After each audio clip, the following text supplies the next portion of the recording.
السلام علیکم ورحمۃ اللہ وبرکاتہ۔ الحمد للہ رب العالمین والصلاة والسلام علی رسول محمد وآلہ واصحابہ اجمعین۔ اشہد ان لا الہ الا اللہ وحدہ لا شریک لہ واشہد ان محمدا عبدہ ورسولہ صلی اللہ علیہ وسلم۔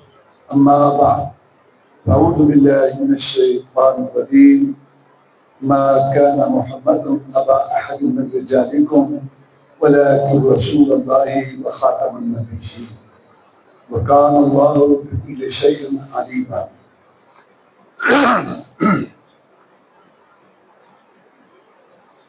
اسلام سے پہلے جاہلیت کی کئی باتیں تھیں جو اللہ نے ختم کی اور جناب محمد رسول اللہ صلی اللہ علیہ وسلم کے ذریعہ ختم کرائی۔ ان میں سے ایک یہ بات تھی کہ جب اپنے لیے کوئی بیٹا لے لیتے رشتے دار کا، منہ بولا بیٹا متبنہ بنا لیتے، اولاد نہیں ہے، اولاد ہے بھی تو بیٹا متبنہ بنا لیا، منہ بولا بیٹا، اس کو حقیقی بیٹا سمجھتے تھے۔ بڑا ہوتا اس کی شادی کرتے تو اس کی بیوی جو ہے نا اس کو بھی ایسے حرام سمجھتے تھے جیسے سگے بیٹے کی بیوی بہت حرام ہو، حالانکہ وہ حقیقی بیٹا نہیں ہے۔ ٹھیک ہے، اسلام نے اجازت دی ہے کہ چلو جس کے پاس اولاد نہیں ہے وہ بیٹا اپنا کو ایک مطلب لے لے یا رکھے، دل بہلاوے، اپنی رونق بنائے، لیکن جب وہ جوان ہوگا تو شرعی احکام اسی طرح ہوں گے جیسے کہ ہوتے ہیں۔ وہ حقیقی بیٹا نہیں ہے، وہ منہ بولا بیٹا ہے۔ تو اس کی بیوی کو حرام سمجھتے تھے حقیقی بہو کی طرح۔ حقیقی بہو کے ساتھ نکاح منع ہے، بیٹے کا نکاح ہو جائے، بیٹا فوت ہو جائے، بیٹا طلاق دے دے تو سسر اس کے ساتھ نکاح نہیں کر سکتے۔ یہی بات وہ سمجھتے تھے منہ بولے بیٹے کے متعلق۔ ادھر سے یہ آپ کا غلام تھا زید بن حارثہ رضی اللہ تعالیٰ، یہ اصل میں غلام نہیں تھا، جاہلی زمانہ تھا، لوٹ مار کا، اغوا کا، اور لوگوں پر جو ہے ناجائز زیادتی کا ایک عجیب سا دور تھا۔ اللہ معاف فرمائے، وہ تو اجاٹواشی تھے، آج کل پڑھے لکھے ڈاکو لوٹتے ہیں اور مال کھاتے ہیں حرام طور پر آپ کے سامنے، حکومت کے لوگ اور دوسرے لوگ۔ تو انہوں نے اس کو اغوا کر کے بیچ دیا تو غلام بن گیا، بکتے بکتے مکہ مکرمہ میں آ گیا۔ سیدہ خدیجہ الکبریٰ رضی اللہ تعالی عنہ، ہماری بڑی ماں، انہوں نے اس کو خرید لیا، ان کا غلام تھا۔ جناب محمد رسول اللہ صلی اللہ علیہ وسلم کی جب شادی ہوئی سیدہ خدیجہ الکبریٰ رضی اللہ تعالی عنہ، انہوں نے یہ غلام آپ کو دے دیا، آپ کو۔ جناب محمد رسول اللہ صلی اللہ علیہ وسلم ان کو بڑا پیار دیا، بڑی محبت کی، حالانکہ وہ غلام تھا، اس سے محبت کی بہت زیادہ۔ ان کے گھر والوں کو پتہ چلا کہ تمہارا بیٹا قافلے آتے تھے، جاتے تھے، جاتے ہوتے تھے، معلومات ہوئی کہ تمہارا بیٹا مکہ مکرمہ میں ہے اور ایک ایسے شخص کے پاس ہے جس نے کبھی کسی کو انکار نہیں کیا۔ اگر آپ کسی طرح مکہ پہنچ جائیں اور ان سے اپنے بیٹے کا سوال کریں تو وہ آپ کو دے دیں گے، انکار نہیں کریں۔ تو زید رضی اللہ تعالیٰ عنہ کا باپ اور چچا قافلے چلتے تھے، قافلے کے ساتھ آئے، مکہ پہنچے، آپ سے ملے اور کہا کہ ہمارا بیٹا اصل میں غلام نہیں تھا، تو اس کو زبردستی پکڑ کے بیچ دیا، بکتے بکتے وہ یہاں آ گیا ہے، اب وہ آپ کے پاس ہے، آپ یا تو پیسے لے لیں، غلام بکتے تھے، یا اس کو آزاد کر دیں، میرا بیٹا ہے، اس کا بھتیجا ہے۔ آپ نے فرمایا ہاں زید میرے پاس ہے، موجود ہے، میں اس کو بلاتا ہوں اور میں اختیار دیتا ہوں، اگر وہ تمہارے ساتھ جانا چاہے تو چلا جائے، اگر وہ تمہارے ساتھ نہ جانا چاہے تو میں زبردستی نہیں کروں گا، کیونکہ میری عادت نہیں ہے کہ کوئی میرے پاس آئے اور میں جاؤں تو تم چلا جا۔ انہوں نے کہا بالکل ٹھیک، یہ تو بہت اچھی بات ہے، اور ان کو تو 100% یقین تھا کہ وہ باپ کو دیکھے گا، بچے کو دیکھے گا تو بھلا ہمارے ساتھ نہیں جائے۔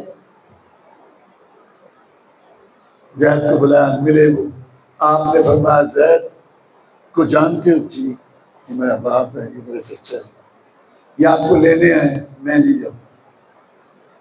کب باپ کہنے لگا شکر کا تو ایک ایسے کریم آدمی کے پاس ہے جو تجھے آزاد کرنے پر تیار ہے۔ غلام تو چھوڑتا نہیں، کوئی مفت کی کمائی ہوتی ہے نا، غلام جو کماتا ہے مالک کو، وہ کپڑا لیتا ہے، کھانا کھاتا ہے، ساری کمائی، خاص طور پر کاریگر ہو آمدن کا بڑا ذریعہ ہے۔ تو انہوں نے کہا کہ دیکھو تم خوش نصیب ہو، ایک ایسے کریم آدمی کے پاس ہو جو آپ کو آزاد کرنے پر تیار ہے، تو آپ غلامی کو ترجیح دے رہے ہیں۔ انہوں نے کہا پہلی بات تو تمہارے جو ذہن میں ہے نا یا وہ بات نہیں، غلامی والی انہوں نے مجھے بہت پیار دیا ہے، بہت محبت کی ہے، شاید آپ بھی نہ دے سکتے، اور دوسری بات یہ کہ اگر یہ غلامی بھی ہے نا تو میں سینکڑوں آزادیوں کو قربان کرتا ہوں اس غلامی پر، یہ جو اللہ تعالیٰ نے مجھے دی۔ پھر زید رضی اللہ تعالیٰ عنہ جوان ہوئے تو آپ نے ان کی شادی کے لیے پیغام بھیجا سکی پھوپھی کی لڑکی زینب کے رضی اللہ تعالیٰ۔ اب لوگ کہتے ہیں جی سید زادی کی شادی غیر سید سے نہیں ہو سکتی، سکی ہاشمی گھرانے کی رسول اللہ صلی اللہ علیہ وسلم کی سکی پھوپھی کی بیٹی، آپ نے رشتہ مانگا زید کے رضی اللہ تعالیٰ۔ انہوں نے سمجھا اپنے لیے مانگ رہے، بڑے خوش ہوئے کہ جی ٹھیک ہے۔ جب پتہ چلا تو انہوں نے پسو پیش کیا کہ نہیں، تو اللہ نے آیت اتار دی وما كان لمؤمن ولا مؤمنة إذا قضى الله ورسوله أمرا أن يكون لهم الخيرة من أمرهم من يعص الله ورسوله فقد ضل ضلالا مبينا۔ کسی مومن مرد کے لیے، مومنہ عورت کے لیے، کلمہ پڑھنے والے کے لیے، کلمہ پڑھنے والی کے لیے جائز نہیں کہ اللہ تعالیٰ کا حکم آ جائے، رسول اللہ صلی اللہ علیہ وسلم کا حکم ہو جائے، پھر ان کی رائے قیاس برادری رسم رواج باپا دادا کسی کا قول فتویٰ پسند سوچ نہیں چل سکتی۔ بات یا تو اللہ خالق کی چلے گی یا جو اس کو بھیجا ہوا رسول ہے اس کی بات ہوگی۔ تو جب یہ آیت آئی تو انہوں نے رضامندی کا اظہار کیا۔ اچھا دل جو ہوتا ہے نا ملنے اللہ کے قبضے میں، اللہ کے قبضے، ذہن ملنے میاں بیوی کے مل جائے بڑا اللہ کا سب۔ میں مدینہ شریف میں پڑھتا تھا تو وہاں ایک ڈاکٹر صاحب تھے، ڈاکٹر محسن خان، یہ کرو آپ کو یہ بھی معلومات ہو جائے گی۔ یہ ڈاکٹر محسن خان جو تھے نا، میں نے ان کو دیکھا تھا، بہت بزرگ تھے، پہلی صف میں مسجد نبی میں نماز پڑھتے تھے، میں نے ان کو دیکھا۔ یہ وہاں بطور ڈاکٹر کے گئے تھے اور یہ تبلیغی جماعت میں تھے، 12 سال سعودیہ میں تبلیغی جماعت کا یہ کام کرتے رہے۔ ایک دن پتہ نہیں کیا ان کے ذہن میں آیا، سنتے ہو رہتے ہوں گے، پڑھتے رہتے ہوں گے، طائف کے اندر کھڑے ہو گئے نماز کے بعد۔ آپ کو پتہ ہے کہ تبلیغی جماعت والوں کا ایک نظام ہے کہ امیر کی اجازت سے بولتے ہیں، جس طرح ایک بار نظم و ضبط کو اچھی بات ہے، تو یہ بغیر اجازت کے کھڑے ہو گئے، کہنے لگے 12 سال ہو گئے ہیں مجھے سنتے ہوئے، بزرگوں نے فرمایا، بزرگوں نے یہ فرمایا، آج میں بتاؤں گا کہ اللہ نے کیا فرمایا اور اس کے رسول اللہ صلی اللہ علیہ وسلم نے کیا فرمایا، اور کتنا ٹائم، 15 منٹ یا آدھا گھنٹہ تقریر کی قرآن حدیث کی روشنی میں، اور کہا کہ ٹھیک ہے مجھے پتہ ہے کہ اس کے بعد جو ہے نا آپ لوگ مجھے اپنے ساتھ جو ہے وہ نہیں رکھیں گے، مجھے اس بات کا پتہ ہے. بہرحال تو اس کے بعد شیخ ابن باز تھے رحمۃ اللہ علیہ، سعودیہ کے بڑے عالم مفتی، ان سے ان کا کئی رابطہ ہو گیا تو انہوں نے مدینہ یونیورسٹی کا جو اسپتال ہے اس کے اندر ان کو ڈاکٹر رکھ لیا اور ان کی ڈیوٹی لگا دی کہ تم انگریزی میں بخاری شریف کا ترجمہ کرو. پوری دنیا میں بخاری شریف کا جو پہلا ترجمہ انگریزی کا وہ ڈاکٹر محسن خان پاکستانی. اچھا انہوں نے رشتے جو کیے نا سب دین کی بنیاد پر. مدینہ شریف میں جو پڑھتے تھے لڑکے کسی ملک کا بھی ہوتا، تو ایک مصر کا لڑکا تھا، مجھے اس کا نام بھی یاد ہے، احمد البنا، اس سے انہوں نے اپنی بیٹی کا رشتہ کیا. پہلے بھی مصری سے کیا تھا، 12 کی بیٹی. تو ایک لڑکا سعودیہ میں پڑھنے کے لیے آیا مصر کا، بیمار ہو گیا یا پتہ نہیں کیا ہوگا، وہ واپس چلا گیا. تو ان کے لڑکے بھی تو پڑھتے تھے نا ڈاکٹر محسن خان صاحب، تو انہوں نے اپنے ابو کو بتایا اس لڑکے کے متعلق، تو ان کا ذہن بن گیا. ان کے چونکہ تعلقات تھے، وہ مصر چلا گیا تھا، تعلیم چھوڑ دی تھی. تو انہوں نے شیخ ابن باز صاحب سے بات کی. بادشاہ تو ان کا احترام کرتے تھے، ان کو والد جو بڑا بادشاہ تھا نا ملک عبدالعزیز، وہ اور یہ شیخ ابن باز صاحب کا دور ایک ہے. تو باقی سارے بادشاہ جتنے تھے نا، فیصل، خالد اور عبداللہ، سارے اس کو اپنا باپ سمجھتے تھے. شیخ ابن باز صاحب رحمۃ اللہ علیہ. انہوں نے کہا یہ لڑکا بلانا. ٹھیک ہے، لڑکا آ گیا، شادی ہوئی. اس شادی میں ولیمے میں ہم گئے، ہمیں بلایا گیا لڑکوں کو، ہم اس وقت ہم پڑھتے تھے. 2 مہینے بعد مجھے پتہ چلا کہ طلاق ہو گئی. دیکھو نا، میں بتا رہا تھا کہ ذہن، اچھا ہم بڑے حیران ہوئے. لڑکے کو وہاں سے بلایا گیا، یہ بھی خیر. تو میں نے اس کو پوچھا، جو میرا دوست تھا احمد، میں نے یہ کیا ہوا؟ اس نے ایک جملہ بولا، میں جہاں سے یہ بات میرے ذہن میں آئی، یار ذہن اللہ کے قبضے میں ہے میرے یار. تو سیدہ زینب رحمت اللہ رضی اللہ تعالیٰ عنہ کا اور جناب زید رضی اللہ تعالیٰ کا آپس میں ذہن میں ملا. انہوں نے اب طلاق دی. اللہ تعالیٰ چاہتا تھا کہ میں یہ رسم جو لوگوں میں غلط ہے کہ منہ بولا بیٹا جو ہے اس کو حقیقی بیٹا سمجھتے ہیں اور اس کی بہو سے نکاح نہیں، اس کی بیوی سے نکاح نہیں کرتے، اس کو حقیقی بہو سمجھتے ہیں. اسلام چونکہ پوری دنیا قیامت تک کے لیے، ساری دنیا کے لیے، تو کئی ایسے حالات ضرور ایسے پیدا ہو جاتے ہیں. تو اللہ یہ رسم ختم کرنا چاہتا تھا اور اللہ نے فیصلہ کیا کہ یہ رسم میں جناب محمد رسول اللہ صلی اللہ علیہ وسلم کی ذات پر ختم کروں گا. اللہ تو پھر اللہ ہے، جو چاہے کرے. اب رسول اللہ صلی اللہ علیہ وسلم کو جبریل السلام آتے تھے جاتے تھے، اس طرح سے اندازہ ہوا. اب وہ طلاق دینا چاہتا تھا اور رسول اللہ صلی اللہ علیہ وسلم سے پوچھتا تھا، کیونکہ وہ یہ سوچتا تھا کہ میری شادی رسول اللہ صلی اللہ علیہ وسلم نے کی پھوپھی کی لڑکی کے ساتھ. تو رسول اللہ صلی اللہ علیہ وسلم ماحول کا بھی ایک اثر ہوتا ہے، تو کہتے تھے کہ نہ طلاق نہ دے. تو اللہ تعالیٰ نے یہ سارا بیان کیا ہے، یہ 22 پارے میں ہے. بہرحال انہوں نے طلاق دی تو اللہ تعالیٰ نے ایتے اتاری کہ فلما قضا زید منہا وطرا زوجناکہا، جب زید نے طلاق دے دی تو ہم نے شادی تیرے ساتھ اس کی کر دی تاکہ مومنوں پر وقت کو ایسا آئے تو کوئی تنگی نہ ہو. یہ شادی ہو گئی. سیدہ زینب رضی اللہ تعالیٰ عنہ کہا کرتی تھی ہماری دوسری ماؤں کو، زوجکن اہلیکن وزوجنی من فی السماء، تمہارے نکاح تو تمہارے گھر والوں نے کیے ہیں رسول اللہ صلی اللہ علیہ وسلم سے، میرا نکاح رسول اللہ صلی اللہ علیہ وسلم سے اللہ نے کیا ہے آسمانوں سے اوپر. آپ جو مخالف تھے، مخالف ان کو تو بات چاہیے، لو جی وہ جو صدیوں سے بات آ رہی تھی محمد صلی اللہ علیہ وسلم نے اپنی بہو سے شادی کر لی، اور نئی بات سنی ہو، کہتے ہیں میں نبی ہوں بہو سے شادی.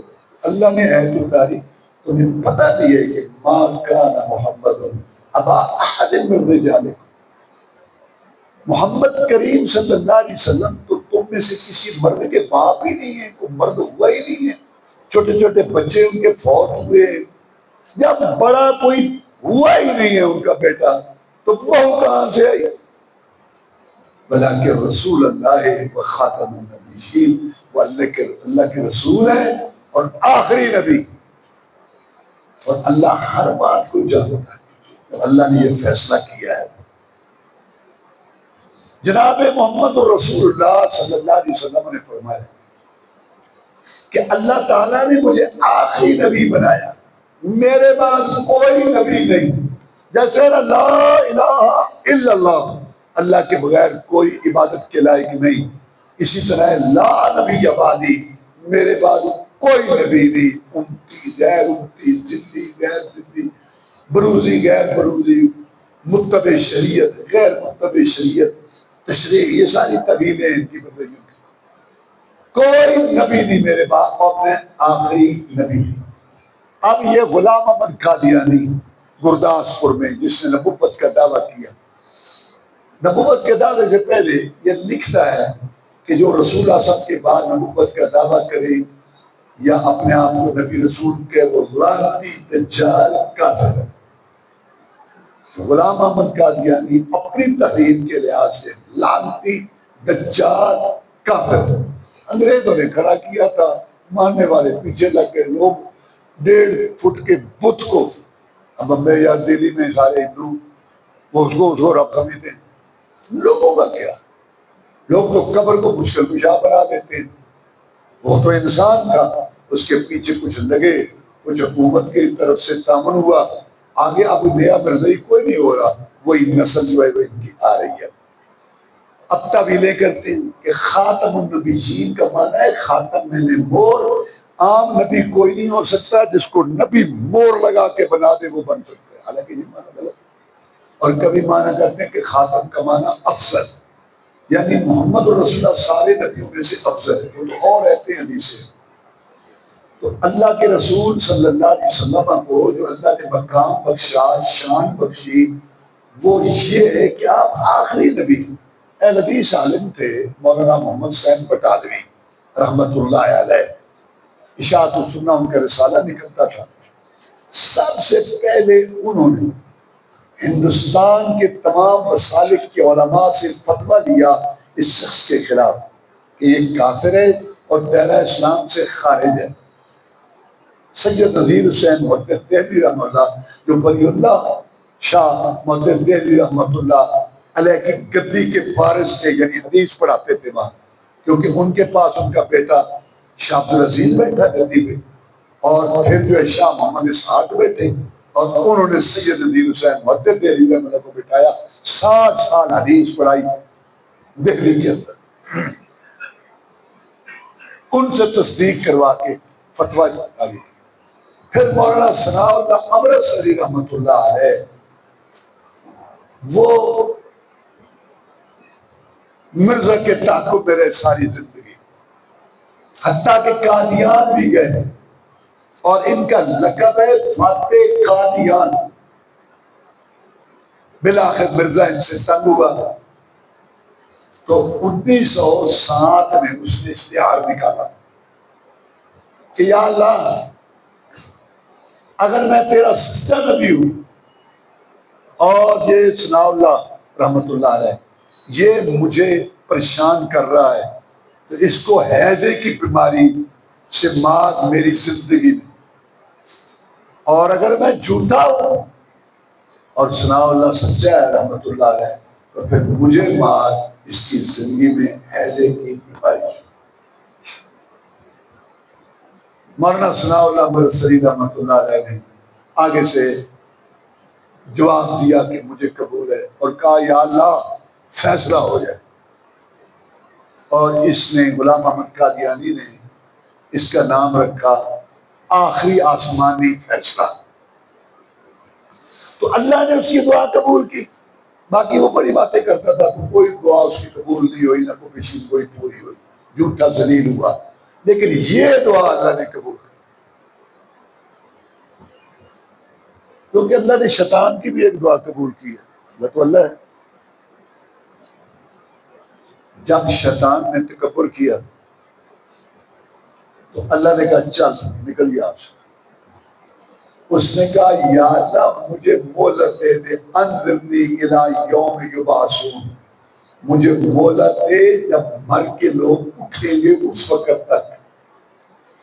اللہ نے کہا تجھے میں مہلت دیتا ہوں لیکن مر کے اٹھنے تک نہیں، الی یوم الوقت المعلوم، قیامت تک.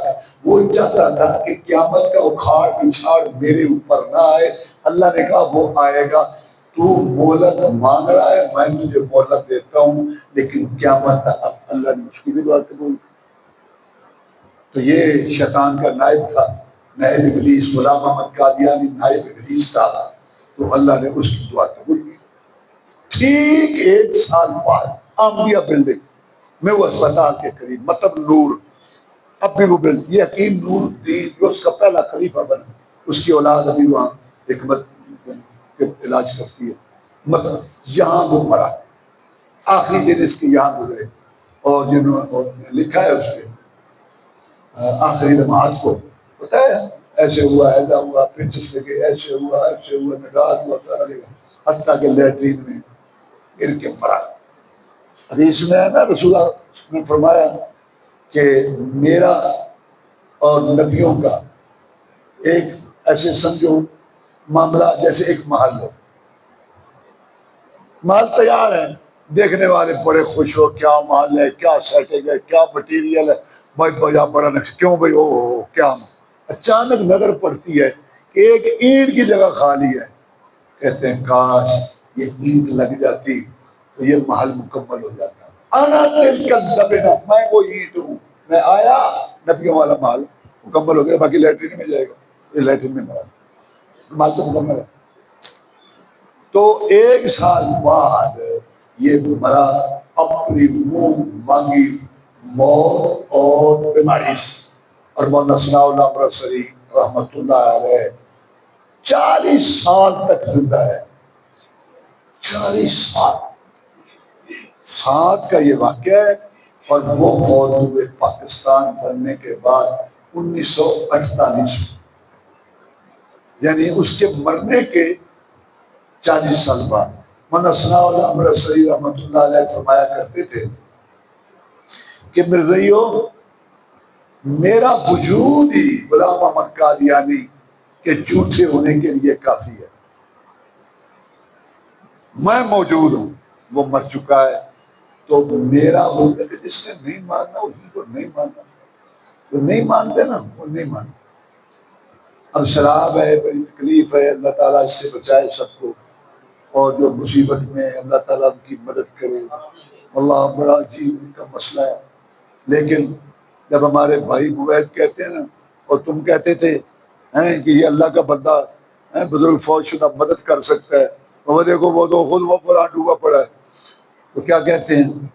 کہتے ہیں کہ یہ نیک تھا، بزرگ تھا، اور یہ کر سکتا تھا، اس نے ساری مصیبت اپنے اوپر جھیل لی، لوگوں کو بچا لیا. جد جاری رہتی مشرق دی، مت ماری رہتی مشرق دی. جس نے نہیں مانا نہیں. اگر مزار بچ جائے، تھوڑا سا سلام کرنے آیا. اور جب علی اجمیری جس کو لوگ داتا کہتے ہیں، ہم تو نہیں مانتے اللہ کو کسی کو داتا، نہ گاجے بخش سوئی بخش بھی نہیں مانتے کسی کو. تو جب وہاں دھماکہ ہوا تو پھر مباحدوں نے کہا تم کہتے تھے داتا کی نگری، اور یہ بچاتے ہیں، تو بچانا کیا بتا بھی نہیں سکے کہ اوپر مینار گر رہا ہے، دھماکہ ہو رہا ہے، بچ جاؤ تو بتا دو. کہتے عمرہ کرم گیا. کس کو بیوقوف بناتا ہے؟ جس نے نہیں ماننا نہیں ماننا، ورنہ فیصلہ تو ہو گیا تھا مولانا ثناء اللہ صاحب کا. اب اللہ تعالیٰ کے کام ہے، مطلب وہی جان. نشٹر میڈیکل کالج کے لڑکے ملتان 1 ہفتے کے ٹور پر نکلے پشاور کی طرف. گاڑی گزری ربوہ سے. یہ سن 74 22 مئی کا واقعہ ہے. تو وہاں مرزائیوں کا ووٹ ہے، ان کا شہر ہے. تو انہوں نے گاڑی رکی تو ان کو لٹریچر دیا مرزائیوں والا. وہ مسلمان لڑکے تھے، انہوں نے غیرت کی، ان کا ہم نے نہیں لینا. اور انہوں نے وہاں ختم نبوت زندہ باد، مرزائیت مرد آباد، نوجوان، انہوں نے غصہ کیا. تو جب ایک ہفتے کے بعد واپس آئے 29 مئی کو، ظالموں نے پلان بنا لیا، 1000 کے قریب اسٹیشن پر آ گئے مرزائیت، لڑکے لاٹھیاں وغیرہ لے کے. اور اسٹیشن ماسٹر مرزائی تھا، گاڑی غیر قانونی طور پر روک دی زیادہ ٹائم، اور انہوں نے ان کو مارا، حملہ کیا. 22 لڑکے شدید زخمی. میں اس وقت جامعہ سریہ میں پڑھتا تھا. خبر آئی جامعہ، وہ فیصل آباد قریب ہے، تو پھر الحمدللہ سارے مسلمان گھروں سے باہر آ گئے، دکانوں سے باہر آ گئے، پورے بارش ٹوٹ، فیصل آباد مجمع تحریک چلی، پھر سارے ملک میں چلی. پھر 7 ستمبر 1974 میں 7 ستمبر کو پاکستان کی پارلیمنٹ میں کئی دن کی بحث کے بعد وہاں ان کو غیر مسلم اقلیت قرار دیا گیا 7 ستمبر کو. اور اللہ تعالیٰ کی توفیق سے یہاں بھی آخری جو کیل ٹھوکا گیا نا، وہ جیسے مولوی ثناء اللہ صاحب کا واقعہ میں، وہ بھی حافظ ابراہیم کمیل پوری رحمۃ اللہ، سارے مسالک کے علماء وہاں موجود تھے. تو ایک بات آئی تو مرزے نے کہا، مرزے پر جرا ہو رہی تھی کہ یہ واقعہ نہیں ہے، یہ بات نہیں ہے. اب رسالہ حافظ ابراہیم کبیر پوری رحمۃ اللہ حدیثوں کے بہت بڑے عالم، ان کے بیٹے ابھی پتوکی میں موجود ہیں، حسن محمود صاحب لاہور میں خطیب ہیں، نسبت روڈ پہ جمعہ پڑھاتے ہیں. انہوں نے کہا ہے رسالہ میرے پاس. حافظ کبیر پوری رحمۃ اللہ رسالہ پیش کیا، اور وہ مرزا جھوٹا ہوا. یہ آخری بات تھی جو اہل حدیث سے اللہ تعالیٰ نے کروائی. تو الحمدللہ سب کا اس میں حصہ ہے. لیکن بہرحال تھوڑے سے لوگ، شاید ایک آدھی ہو جو مجھ سے عمر میں بڑا ہو، اول تو سارے چھوٹے ہیں. ماشاء اللہ دلائل تو آپ سنتے رہتے ہیں، آپ کے پاس بڑے شیخ موجود ہیں. تو میں نے کہا میں آپ کو یہ واقعات بتاؤں کہ یہ کس طرح یہ سارا ہوا.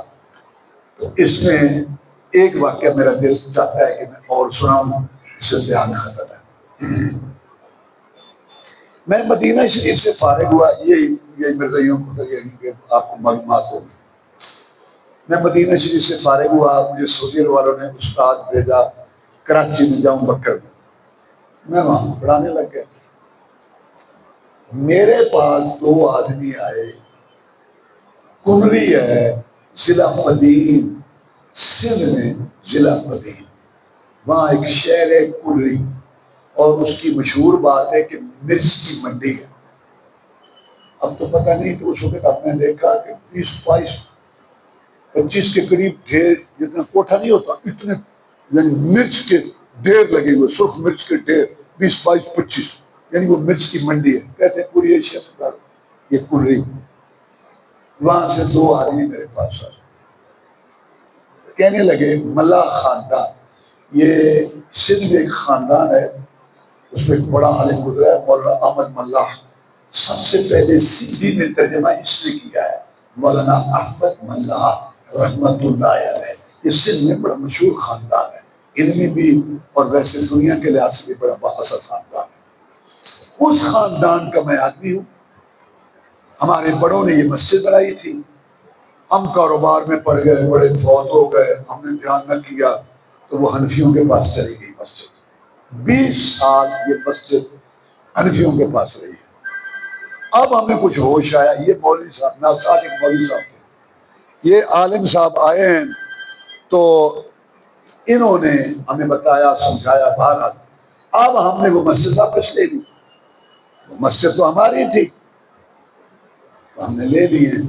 اس میں نماز جمعہ وغیرہ قرآن حدیث کے مطابق شروع ہے. اب ہم وہاں جلسہ کرانا چاہتے ہیں، پہلا جلسہ.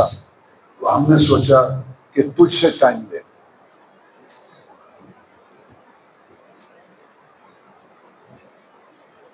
میں نے ان کو ٹائم لے دیا. مجھے آج بھی تاریخ یاد ہے 26 نومبر. لیکن میں نے یہ سوچا کہ 2 چھٹیاں نہ کروں. اصل تو ہماری ڈیوٹی پڑھائی کی ہے. اب بھی الحمدللہ میری کوشش ہوتی ہے کہ چھٹی نہ ہو. حالات تو میں نے سوچا کہ ایک چھٹی تو لازماً ہو جائے گی نا. بدین سے تو میں نہیں آ سکتا یہاں پڑھائی پر، تو ایک چھٹی کریں. 12 بجے ٹرین چلتی، وہ ڈرگ روڈ اسٹیشن ہے کراچی میں، وہاں سے میں پکڑوں گا ٹرین، اور آگے حیدرآباد سے وہ دوسری ٹرین ہے سنگر ٹرین، وہ جائے گی وہاں میر پور خاص میں، وہاں سے میں بس پہ بیٹھوں گا، یہ روٹ تھا، تو میں وہاں پہنچوں گا کنڈلی۔ اب میں وہ باقی بات بھی ذکر کرتا کہ ایک تو مجھے یہ مسئلہ بن گیا کہ جب میں آگے نکلا پڑھا کے 12 بجے تک آگے عید میلاد نبی کا یہ جو مسئلہ ہے یہ کیوں تھے، اب ہمیں تو نہیں پتا ہوتا کہ انہوں نے کب یہ کرنا ہے، ہم تو 26 نومبر تھی، میں ادھر جاؤں تو جلوس ادھر رکشا نہ جا سکے، میں پریشان کیا کروں؟ بہرحال کسی طریقے سے میں وہاں پہنچا، تو ایک آدمی وہاں کراچی میں لوگ تو میں جاتے تھے، جو کراچی میں رہتا ہوتا تھا نا اس کے پاس جاتے تھے، بھائی چلو ملیں گے اور کراچی دیکھیں گے، ہمارے پاس بھی آئے تھے ہمارے بزرگ کہ چلو بھائی، مجھے ٹائم ہی نہیں مل رہا تھا، تو میں نے کہا چلو ایسے کرتے ہیں کہ آپ وہاں اسٹیشن پہ آ جانا، تو میں آپ کو ساتھ لے جاؤں گا، آپ کی سیر بھی ہو جائے گی اور دعوت تبلیغ میں بھی ساتھ، کہتے جی ٹھیک ہے۔ اب جب میں یہ بتا رہا ہوں آگے میں اس میں بتانا چاہتا ہوں کہ علماء اہل حدیث کا کردار، میں تو عام سا آدمی ہوں، یہ بات بتانا چاہتا ہوں کہ اہل حدیث نے کیا کیا کام کیے اللہ کی توفیق سے، الحمدللہ، مرزائیوں کے خلاف بھی اس کے۔ تو جب میں وہاں پہنچا تو گاڑی کھڑی اور اس نے رزلٹ دے دیا، اب گاڑی چل جاتی تو میں رہ جاتا، تو میں اس پروگرام پہ تو نہیں پہنچ سکتا تھا۔ اب میں نے وہ جو میرے بزرگ تھے ان کو میں نے وہیں چھوڑا، اور جو لائنیں تھیں 8-10 میں نے بھاگ کے کراس کی، اور میں نے جا کے چلتی ٹرین کا ڈنڈا پکڑا اور چڑھ گیا، ان کو میں نے کہا السلام علیکم، حالانکہ وہ کب کے آئے ہوئے تھے، اور آج میں نے ان کو لیے طے کیا تھا کہ میں کیا کروں۔ اب میں نے اندر وہ ٹکٹ وغیرہ کی، اترا، اگلی ٹرین پہ بیٹھا، یہ پرخاص اترا، بس میں 2.5 گھنٹے لگائے، اور سردیوں میں آپ کو پتا ہے 7:15 7:30 نماز ہوتی ہے، میں 8:45 9 اترا جا کے وہاں بھاگ کے بھی۔ اب وہ دونوں میرے پاس وہی وہ ٹائم لینے والے، وہ ایک وہ مسجد کا متولی اور ایک وہ خطیب صاحب، وہ کھڑے تھے، وہ ملے بولے، کہنے لگے اگر تو نہ آتا اب میں یہاں سے گھر چلے جاتا، تو تمہاری بڑی بےعزتی تھی کہ پہلا جلسہ مسجد لینے کے بعد اور ہمارا آدمی نہیں آیا۔ میں نے کہا یار میں پنجابی سے کیا ہوں، میں کہا میں لوں نہیں جڑا کھردہ پہ ہوں، اسی وقت اگر تقریر شروع کرنی ہے تو میں کرتا ہوں، روٹی کھاتے رہیں گے۔ میں کہا نہیں ایسی کوئی بات نہیں ہے، آدمی موجود ہے، جلسہ چل رہا ہے، لیکن باہر سے تجھے بلایا تھا، لوگوں کی نظر ہوتی ہے باہر والے پر، اب باہر والا نہ آئے، مجھے ایسا چاہ میرے جیسے ہی گئے گزرا ہو، تو کہتے ہیں تو ہم یہاں کھڑے تھے، اگر تو نہ آتا، میں بتا رہا ہوں کہ ہمارے بڑوں کی قربانیاں کیا آگے بات آئے گی، یہ کام ہے، حالانکہ مجھے اچھا نہیں لگ رہا یہ اپنی باتیں ذکر کرنا، لیکن میں بڑوں کی قربانی کے لیے کر رہا ہوں کہ ہم کیا ہے، ہمارے بڑوں نے کیا قربانی دی۔ تو میرے دل میں شیطان نے یہ وسوسہ ڈالا کہ چھٹی بھی کی، بزرگ کو بھی چھوڑا، بھاگتے پہنچا ہوں، یہ علیحدہ پریشان ہے، آئندہ کے لیے اگر یہ لوگ ٹائم مانگیں گے تو ٹائم نہیں دوں گا، تو ضروری ہے یہاں آ کے درس دینا، وہی دے دیں گے۔ یہ دماغ میں میرے بھی شیطان نے بات ڈالی، میں کچھ کو شیطانی بات ہی سمجھتا ہوں، تو یہ میرے دماغ میں بات ہے۔ خیر وہاں میں جلسہ ہو گیا، جلسے کے بعد کھانے پہ بیٹھے، میری اکثر عادت ہے میں سوال کرتا ہوں یہاں قرآن حدیث والے کیسے، یہاں مطلب ایک کا وجود ہوا یا مسجد بنی، اکثر میں پوچھتا ہوں، تو میں نے وہاں یہ سوال کیا کہ یہاں کیسے ماشاءاللہ آپ لوگ ہو گئے اور کس طریقے سے یہاں یہ کام ہوا۔ تو پرانے کو آدمی بیٹھے جو تھے نا دو، انہوں نے مجھے بات سنی، کہتے ہیں بات یہ ہے کہ یہ جو مرزائی لوگ ہیں پاکستان بننے سے پہلے یہاں انہوں نے ایک علاقہ الاٹ کروایا، اب مجھے نہیں یاد 10 کلومیٹر یا 12، اتنا علاقہ مرزائیوں نے انگریزوں سے 1938-37 میں الاٹ کرا دیا، اس علاقے میں ساری زمین ساری زرعی اور علاقے گاؤں کے گاؤں مرزائیوں کے ہو گئے، یعنی کہ ان کی ملکیت ہو گئی نا۔ اب ہوتا کیا تھا، مرزائی زمیندار تھے، مسلمان مزارے تھے، ان کے ملازم اور ان کے نوکر تھے، یہاں یہ چلتا تھا۔ آگے بات سنانے سے پہلے کہتے ہیں کہ تم سمجھ لو کہ جو جنرل ضیاء الحق نے آرڈیننس جاری کیا تھا نا، یہ 7 ستمبر کو تو فیصلہ ہو گیا نا پارلیمنٹ میں، کہ جنرل ضیاء الحق اس نے آرڈیننس جاری کیا تھا کہ یہ کلمہ نہیں استعمال کر سکتے، یہ مسجد نہیں کہہ سکتے اپنی مددگاہ کو، یہ مرزے کی بیوی کو ام المؤمنین نہیں کہہ سکتے، اس کے ساتھی کو صحابی نہیں، یہ بڑا زبردست، یہ اصل مضبوط کام یہ تھا۔ جب مرزا طاہر بھاگا یہاں سے اور لندن کے باہر ان کو انگریزوں نے جگہ دی اور وہاں سے یہ لوگوں کا ایمان خراب کر رہے ہیں، کہنے لگے اس آرڈیننس کے خلاف یہاں جلوس نکلا ہے، خلاف پورے پاکستان میں جرت نہیں ہوئی اس آرڈیننس کے خلاف، حتیٰ کہ ربے میں بھی جرت ندیوں کو نہیں ہوئی، یہاں جلوس نکلا ہے۔ کہتے ہیں آپ اندازہ لگائیں، آپ اندازہ لگائیں کہ کتنا ان کا ہول ہوگا اس وقت، اب اتنا ہول ہے۔ میں نے کہا ہاں واقعہ، کہتا ہے جی یہاں مرزائیوں کا ووٹ، ہم تھوڑے سے مسلمان تھے، لیکن اس میں پھر ہم تو بہت ہی تھوڑے تھے، بتایا 3 آدمی تھے ہم کے 4۔ مرزائیوں نے اشتہار میں کہا دیوبندی، بریلوی، اہل حدیث سب کو چیلنج ہے ہمارا، آؤ ہمارے ساتھ بات کرو۔ 10-12 کلومیٹر کا علاقہ ان کا، بڑے سردار جو سارا کچھ ان کا اس علاقہ، اشتہار میں کہا۔ اب حنفیوں کے علماء، دیوبندی بریلویوں کے تو سندھ میں کافی موجود تھے، ایسے تو چھوٹے موٹے تو ہوتے ہی ہیں، بڑے ان کے تو بڑے، انہوں نے چیلنج قبول کر لیا، بریلویوں نے بھی چیلنج قبول کر لیا کہ ہمیں چیلنج قبول ہے، دیوبندیوں نے بھی چیلنج قبول کر لیا ہمیں قبول ہے۔ ہم سوچنے لگے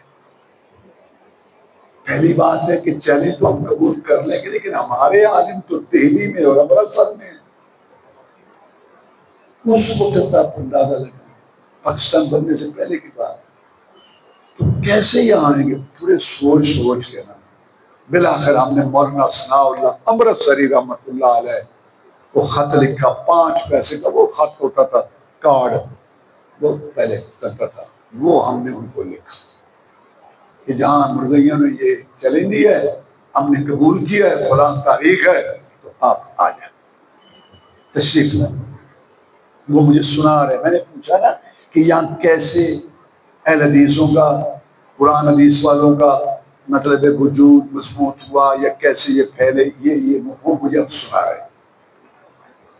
کہتے ہیں مولانا ثناء اللہ صاحب رحمۃ اللہ علیہ کو ہم نے خط لکھا، مولانا صاحب کا آگے اس وقت تار ہوتی تھی، تار دیتے تھے، اس وقت اللہ معاف فرمائے موت کی خبر تار کے ذریعے آتی تھی نا اکثر، وہ فلانے کی تار آئی، بچپن میں نے بھی وہ دیکھی ہے تار بار، تو مولانا صاحب نے ہنگامی طور پر تار بھیجی کہ یہ تاریخ میری بہت زیادہ مصروف ہے کہ فلاں کو کام ہے جماعت کا بہت، میں اپنے شاگرد مولانا عبداللہ معمار کو بھیج رہا ہوں رحمت اللہ علیہ، انشاءاللہ کام ہو جائے گا، فرض کرو اگر کوئی ایسی بات ہوئی تار دینا، ثناء اللہ بھی آیا رحمت اللہ علیہ۔ اب آپ کو سمجھ آئے گی کہ کیسے ہمارے بزرگوں نے سفر کی اور تکلیف میں، یہ اصل میں بات ان کی سنانا چاہتا تھا۔ اب میں تھوڑا سا مولانا عبداللہ معمار کا بتاؤں، معمار کہتے ہیں مستری کو، یہ جو عمارتیں بناتے ہیں، وہ مولانا صاحب کے ساتھ ایسے لگے کہ انہوں نے مرزائیوں کا سارا لٹریچر غلام احمد قادیانی کی کتابیں حفظ کر لی۔ اس کی کتاب ہے ایک بڑی مشہور، غلام احمد کی احمدیہ پاکڑ بک، اس کا انہوں نے جواب دیا محمدیہ پاکڑ بک، مولانا عبداللہ معمار نے لکھی ہے محمدیہ پاکڑ بک، بڑی زبردست کتاب۔ ایک جو بنیوں کے بڑے عالم گزرے ہیں مولانا لال حسین اختر، مولانا محمد علی چندری، یہ مشہور تھے مرزائیوں سے مناظرہ کرنے میں، انہوں نے اعتراف کیا ہے کہ ہمارے پاس محمدیہ پاکڑ بک ہوتی تھی جس کو پڑھ کے ہم ان سے مناظرہ کرتے تھے۔ میں مدینہ شریف میں پڑھتا تھا، اس وقت سعودی عرب والے نا ملازم پہ عام دیتے تھے، تو اس وقت وہ پوچھتے تھے لڑکوں سے کہ آپ نے کس ملک میں جانا ہے، تو لڑکے شوق رکھتے تھے میں نے فلاں ملک میں جانا ہے، فلاں میں جانا ہے، فلاں میں جانا ہے، کبھی وہ بھی بھیج دیتے تھے۔ اللہ تعالیٰ ریاکاری سے بچائے۔ میں کہتا تھا کہ میں اپنے ملک میں جاؤں گا، اور میرا جذبہ کیا تھا، میں نے کہا ڈاکٹر حوضیات نہ کرے نا تو اس کو ڈگری نہیں ملتی۔ تو مدرسوں میں لوگوں نے چندہ دیا، ہم نے وہاں کھانے کھائے، ہم پڑھے، ہم جو 2 ارب پڑھے، ہم تو اپنے ملک میں جائیں گے۔ میں یہ الحمدللہ جواب دیتا تھا، اللہ قبول کرے۔ میرا ایک دوست تھا یونیورسٹی کی، اب وہ کراچی میں ہے، اس کی ڈیوٹی لگی افریقہ کا ایک ملک ہے سیرا لیون، اس نے وہاں حالات معلوم کیے، تو اس نے مجھے کہا کہ یار وہاں تو مرزائی بہت پہنچے ہوئی، مرزائی انہوں نے افریقہ میں جا کے کام کیا، لوگوں کو اسلام کی طلب تھی، تو جو ایچکن پہن کے، ٹوپی پہن کے، شلوار قمیض والے جو گئے ایسے موداریاں رکھ کے کہا اسلام آ گیا، اسلام آ گیا، تو وہ تو سارے انہوں نے ان کو مرزائی کیا، اور نیب صدر تک پہنچ گئے کئی ملک میں۔ پھر تو سعودی عرب نے اپنے آدمی بھیجے مبلغ، تو ان کا کوئی وہ آگے سے بنو، تو بڑے وہاں مرزائیوں کو کہتے عبدالفار بڑا مرزائیوں کا وہاں زور ہے۔ اب اللہ کے کام دیکھو، میں جب چھٹی آیا پڑھتا تھا وہاں، میں محمدیہ پاگل کو ساتھ رکھ لی، ارے محمدیہ پاگل کو اردو کی کتاب ہے، یہ مجھے یہاں رکھنی، وہاں سعودیہ میں اللہ نے کام کیا، وہ میں محمدیہ پاگل کو لے گیا۔ اب میں وہ لے گیا تو میں نے اس کو یہ تحفہ دے دیا، میں نے کہا یہ پڑھو، پنجابی میں لفظ بولے چت کے پڑھو، ہر گال مرضیاں میرا ادھر جواب۔ 2 سال بعد مجھے ملا، بڑا اللہ نے کرم کیا، یہ میرے پاس کتاب تھی، کتنے مرضیوں سے میری باتیں، یہ میں نے مولانا عبداللہ معمار کی شخصیت آپ کو بتانی تھی رتنا، اور ان کی وہ کتاب۔ اب وہ کہتے ہیں جو دن مناظرے کا آ گیا، مناظرہ شروع ہو گیا، سٹیج لگ گیا، مناظرہ شروع ہو گیا، ادھر سے مرزائی مناظر، ادھر سے دیوبندی مناظر، مناظرہ شروع ہو گیا۔ ہمارے جو 2-4 آدمی تھے چلے گئے، ہم 2 آدمی نہیں گئے، ہم نے کہا ہمارے عالم صاحب آئیں گے، ہم ان کو لے کے جائیں۔ وہ پھر اس میں تو 1.25 گھنٹہ لا کے کہانی سنائی، میں آپ کو ختم کر رہا ہوں۔ وہ کہتے ہیں کہ جیسے عید کا چاند نہیں دیکھتے، کہتے ایسے کہتے ہیں پلیٹ فارم پہ کھڑے کہ یا اللہ ہمارا عالم بھی آ، یا اللہ ہمارا، دعائیں کر رہے۔ گاڑی آئی، ہم نے ڈبے ایسے دیکھنے شروع کیے، جب آدھی گاڑی گزر گئی تو ہمارے دل ایسے کچنے لگے۔ بالآخر ہم نے دیکھا پیچھے کے ڈبے میں مولانا صاحب نے وہ کلے پہ پگڑی باندھی ہوئی آئے، کہتا ہماری چیخیں نکل گئی خوشی سے، شکر ہے ہمارا بھی کوئی ہے، آ گئے ہمارے عالم صاحب آ گئے، شکر ہے کو ہمارا بھی ہے، ہمارا بھی ہے، آ گئے آئے بیٹا۔ کہتا میں نے کہا نہیں وہ مناظرہ ہو رہا ہے، آپ پانی وغیرہ پر نہیں چلتے ہیں۔ کہتا ہے حافظ صاحب ہم آپ کو بتا نہیں سکتے، تو ہمیں خوشی ہوئی کہ ہم یتیم نہیں ہیں، ہمارے بھی ہیں۔ تو کہتا ہے جب گئے مناظرہ شروع تھا، اب مناظرے میں پوائنٹ چل رہا تھا، وہ ہوتا تو اس میں پریشر ہوتا ہے نا، پریشر اچھا وہ جو بندی مناظر نے عبارت پیش کی، اس کا ذکر کیا کہ غلام محمد نے یہ لکھا ہے، چڑھائی کی اس نے مرزائی مناظر میں، مولانا صاحب آپ قسم اٹھائیں 200 روپیہ انعام اسی وقت۔ مولانا صاحب جس کے ادھر سے کہتے ہیں ہم اپنے عالم صاحب کو لے کے جا رہے تھے، تو مولانا صاحب نے ادھر اسپیکر تھا نا، ادھر کان لگائے ہوئے تھے، ادھر سن رہے تھے سارا۔ جو ہی اس نے کہا مولانا صاحب آپ قسم اٹھاتے ہیں کہ یہ مرزا، وہ تو مرزا صاحب کہتے ہیں، مرزا صاحب نے لکھا 200 روپے ہے نا، اس کو 200 روپے پڑا۔ ادھر سے مولانا عبداللہ معمار سٹیج پہ پہنچا، اللہ کی قسم کھا کے میں کہتا ہوں مرزا نے کتاب صفحہ 205 میں یہ عبارت لکھی ہے، ابھی نکالو، ابھی میں دکھاتا ہوں۔ سارا مجمع اور سٹیج والے علماء بھئی یہ کون ہے؟ مولانا نے جا کے للکر ماری اور وہ کا حوالہ زبانی سنایا اور کتاب پیش کی کہ یہ ہے کتاب تمہاری۔ شکست کھا باس پھر وہاں کہتا اس وقت سے نا پنجابی جانا ساڑی بلے بلے ہو گئی۔ وہ حدیث میں آتا ہے نا نحن الآخرون السابقون، جمعہ کے بیان میں رسول فرماتے ہیں ہم زمانہ کے لحاظ سے آخر میں آئے ہیں، لیکن فضیلت کے لحاظ سے جمعے کا دن اللہ نے ہمیں وہ دے دیا، آنے میں ہم آخر ہیں، ویسے ہم سبقت لے گئے فضیلت میں۔